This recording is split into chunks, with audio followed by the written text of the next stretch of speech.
Hi everyone, I'm going to be talking to you today about one of Vera Williams' books.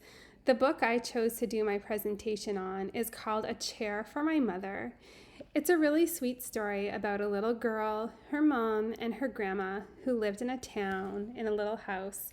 And the story highlights how the little girl would go to work with her mom sometimes, and she would help her mom out, and they would come home with coins, which would be the tips.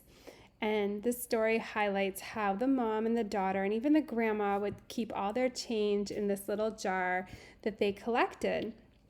And at first, we're not really sure why they're collecting it, but the story goes on to tell us that the family had actually lost their home in a fire. And Vera Williams does a really great job sort of softening a very sensitive subject that some kids may have had to deal with at a time in their lives. And she goes on to show throughout the book how community can really come together, because the community in Vera Williams' book donated tons of things to this family to get their house up and running again. But the one thing the family didn't have was a chair for their mother to sit in after she was done a long, hard day of work. So this family persevered through all of their challenges and worked hard to gather up this big jar of tips. So the story ends when the jar is full and the mom is able to go out and buy herself this new comfy chair to sit in after a long, hard day of work. So this is a super cute book. I really loved the values that are instilled within this book. And there are a few different ways that we could tie it into the curriculum. The first one being I thought would be super fun for kinders. One of their expectations is to develop a sense of self that is shaped by experiences that are unique to them and their families and common experiences shared by a community. So looking at the classroom as a community, I thought it would be cute for the kinders to develop a book, an About Me book.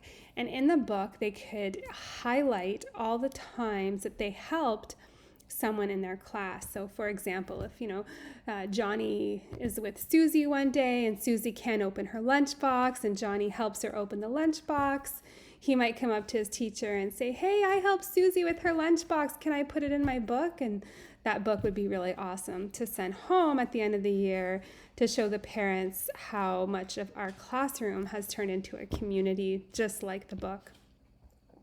Another way, looking a little bit older, if you're into the grade 4 level, let's say, one of the curriculum ties in would be in literary texts, compare and contrast the points of view from which different stories are narrated, including differences between first and third person. So I was kind of interested in Vera Williams' book, how she made a quick reference to Goldilocks whenever the mom was trying out all the different chairs in the stores. So you could have this group of grade 4s do a compare and contrast through either a written report, a Venn diagram, an inside-outside circle, and they can compare and contrast Goldilocks' characteristics Goldilocks' characteristics versus the mother's characteristics. So there you have it. That is the book called A Chair for My Mother. I hope you enjoyed it. Bye-bye.